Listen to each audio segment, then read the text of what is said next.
Olá pessoal, tudo bom? Eu quero mostrar nessa videoaula uma forma diferente de trabalhar com 3D dentro do After Effects para quem não conseguiu usar o 3D Ray Tracer por não ter uma placa de vídeo. Então, é um efeito bem antigo, na verdade, que mesmo se esteja uma versão bem anterior do After Effects também consegue fazer, e não é o ideal, não é a ferramenta mais interessante, mas é legal para quando você precisa do 3D com volume e você não vai poder usar o Ray Tracer e não vai poder usar um outro software 3D. Então é meio que um quebra-galho. Eu já estou começando a partir da onde eu já tinha criado no vídeo anterior sobre o Ray Tracer, então se você puder dar uma pesquisadinha ali no fórum e acha lá o videozinho. Então eu já tenho aqui o cenário, tenho aqui o chão, tenho o meu texto em 2D ainda, e eu tenho aqui a luz, assim como o fundo. Eu vou vir aqui em efeitos, vou escrever aqui Shatter, e vou aplicar o Shatter na palavra Shatter. Assim que eu aplicar, eu vou vir aqui e vou mudar para a versão renderizada para eu ver como que está ficando. Eu vou vir aqui em Sistema de Câmera e pedir para ele pegar a câmera da minha composição. E eu vou clicar aqui com o botão direito, vou pedir novo câmera, para ele ter uma câmera na composição, dar um OK.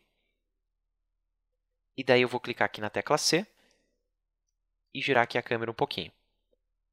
Próximo passo, eu vou voltar para o meu layer e vou vir aqui em luz. E eu vou pedir aqui para ele ter a opção de luz como primeira luz da composição. E ele também vai usar aqui a luz da composição. Próximo passo, eu vou fechar aqui essas opções e vou vir aqui em força. O objetivo do shatter é sempre explodir o teu objeto, tá vendo? Então, enquanto ele tiver uma força, o teu objeto vai estar explodindo. Então, eu vou vir aqui em força e vou mudar para 0. E seu layer já não vai mais explodir. Ele ainda está um pouco torto. Então, eu também vou vir aqui em profundidade do objeto. Eu vou jogar lá para trás e colocar o tamanho em 0, para não correr nenhum risco dele se interagir com o objeto. Ok. Próximo passo. Eu vou vir aqui em Shape, que é o formato, e eu vou aumentar o tamanho da extrusão, o que vai dar profundidade para o objeto. A única coisa é que ele não preenche esse objeto, porque ele está achando que é para usar os bricks, que seriam os tijolinhos que ele estava usando para explodir. Então, eu vou mudar aqui para Custom, e eu vou pedir para ele usar como textura ele mesmo. Então, eu escolho aqui o próprio Shatter. Ainda não fica interessante, ele vai ficar com umas falhinhas, esse é o padrão dele. Então, outra coisa que eu vou fazer também é vir na opção de textura, e eu posso escolher uma cor, eu posso escolher alguma outra coisa, no caso, eu vou escolher aqui uma cor cinzinha, para ficar um pouquinho mais escuro do que a parte da frente e de trás. Até vou pegar aqui um cinza um pouco mais escuro ainda, clicar em OK, e eu vou pedir para todas as laterais dele, aqui em Side, para ele usar essa cor. Então, em vez de Layer, eu vou usar cor, e ele usa a cor para preencher o objeto. Então, o que eu tenho aqui é um chão que está em 3D, eu tenho essa camada aqui que também está em 3D, e daí, conforme eu vou movendo, eu vou tendo aqui uma referência dele do chão. No caso aqui, como o chão é branco, a gente não consegue perceber muita coisa. Eu vou fazer o seguinte, Ctrl Shift Y, vai aparecer aqui as opções do chão. Eu vou mudar aqui de branco para um cinzinha, botar um cinza com um pouquinho de saturação, só para a gente poder ver ele bem. Vou escolher aqui até uma cor mais quente, vou escolher aqui um amarelinho. E vou clicar em OK, e novo. Daí eu tenho ali o chão e o meu objeto 3D. O que eu vou fazer também, em cima desse chão, eu vou apertar aqui um Ctrl D.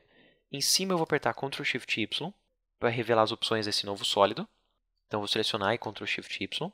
Vou escolher aqui a cor preta, ou algo próximo de preto, como um cinza escuro. Dá um OK e dá um New.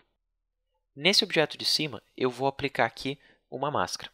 Então, eu vou fazer a parte do centro. Eu até vou mudar aqui de Active Camera para Top, que daí a gente vai ver de cima.